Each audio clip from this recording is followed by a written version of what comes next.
All right. Well, that is the beginning of the game. So if you didn't quite grasp all of the details, the prosperity game is just simply a mind exercise to stretch your thought process, right? Too many of us harbor beliefs from our childhood that really have no place in our adulthood.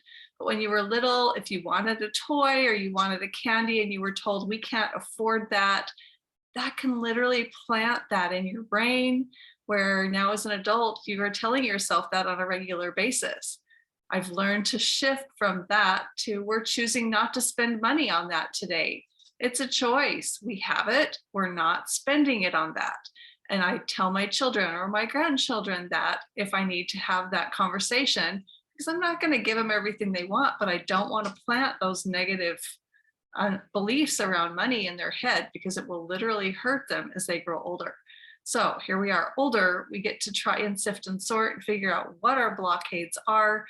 We can do that all day long, or rather than digging into the past, you can just start to plant new thought processes for the future. So this is one game that I've learned that will help with that. So what you're going to do is take a piece of paper, write prosperity game at the top of it, and then my suggestion is try it for 30 days. Right? She suggests 300 days, but try it for 30. If you want to keep going, but try it for 30. Today, if I showed up and I handed you each $1,000, what would you do with it? Think about that.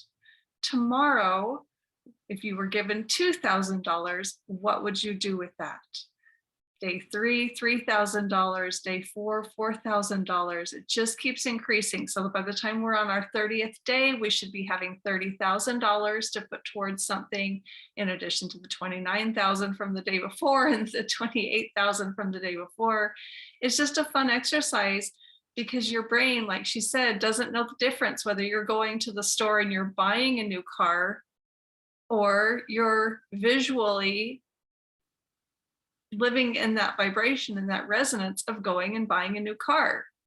It can be the same emotion, it can be the same excitement if you'll literally put thought and time into this and not just do it as a homework assignment, but you'll literally take 2 or 3 minutes every day. It doesn't have to take a long time, but get yourself into a place where you can actually feel the excitement of what it is you're thinking about doing with that money.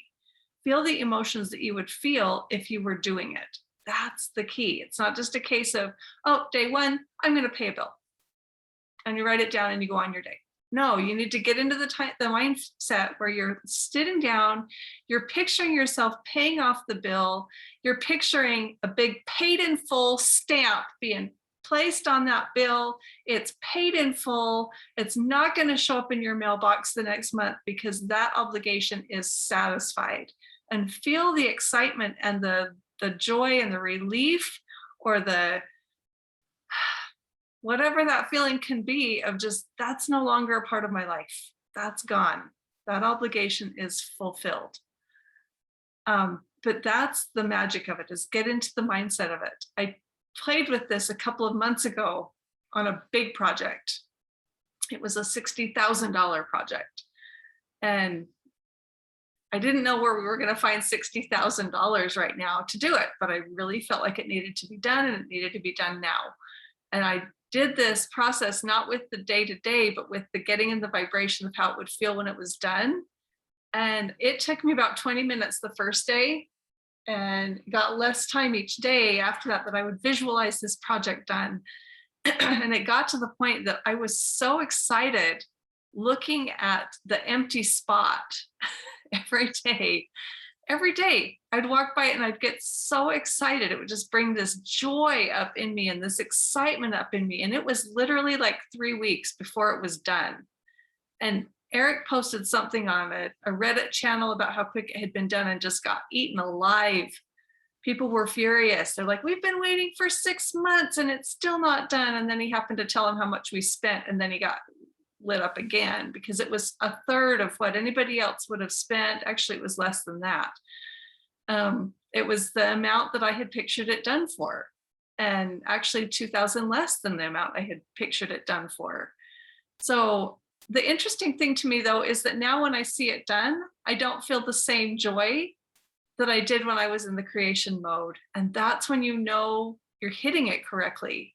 Because if you can be more excited in the creation mode than when you actually have the manifestation in your driveway or the manifestation in your home or the manifestation in your life, you know you're in the right creation mode. That puts your vibration in the right place to be able to make it happen.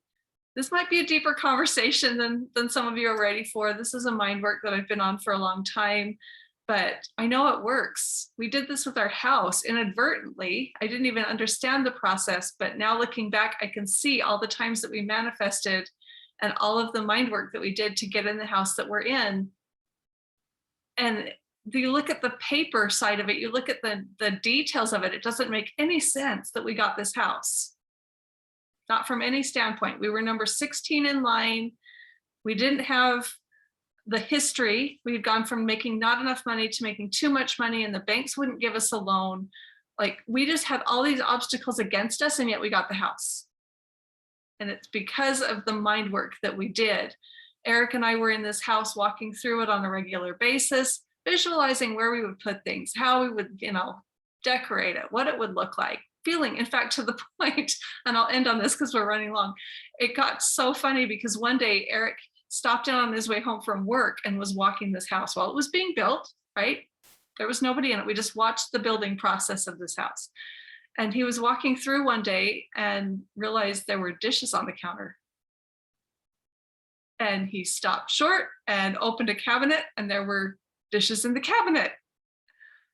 And he got this panicked feeling, and he's like, oh my gosh, somebody's living in this house. So he's in the kitchen. So he hurried and made his way out through the garage, and the garage was just floor to ceiling stuff. People were moving in, and he made his way out through the garage and never went back. But we had done it so many times, he didn't even realize, and the front door was open. He just walked right in as if it was his home. And today it is his home. When you'll do these exercises, whether it brings the things or not is almost irrelevant. It changes your vibration towards the money. Money can start to flow differently in your life, and it'll change your life. It'll change your reality when you can change the way that you think and the way that you attract. Because otherwise you're wanting this, but you're picking up the lack of, like she talked about, every stick has two sides, every wave has a front and a back. That's just the laws of the universe. So if we pick up something that we want mentally and we have the lack thereof, if that side is stronger, we're going to repel the thing that we want. And that's not what any of us want. We want to have that open flow. We want to have that where everything is working out for you. Things are coming to you as you need them, and get that flow going. So this is just an exercise to get your mind to open, to allow you to vibrate a little bit differently towards money. It's not about trying to attract it today. So just make it a fun game. Don't get all balled up in the details of it. Try and just sit and see what it would feel like to spend the $1,000 today. If you'll do it again tomorrow with the 2,000 and again the next day with the 3,000, it'll start to change your process. There's other games that I'll share with you another time that are just as fun and just as easy. But it's all about just getting our mindset to get out of our own way. Too often we sabotage ourselves from the success that we could be experiencing. And it's not just about the money. You'll notice as you start to get into those higher numbers, you've satisfied your own wants and your own needs. So then you get to start looking at it from a different mindset, especially if we were to take it out 300 days, like she said. In my mind, I'm like, okay, what charity would I start? How would I affect this situation, and how would I impact this group? Because you don't need $300,000 a day. At that point, you've already got the house, the car, the boats, the jet skis, the blah, blah, blah, blah. You've traveled the places, you've done all the things. And so you really are giving back to the world. And you'll notice that as you start to play this game. We take care of ourselves first, then we work out to our community, and then we work out to the world, just like we talk about. So have fun with it. I hope that you'll enjoy it. Just a side project over the next few days to start to change your mindset. Don't put a ton of time into it. Don't overthink it. Just get in the vibration of how fun it would feel to do it.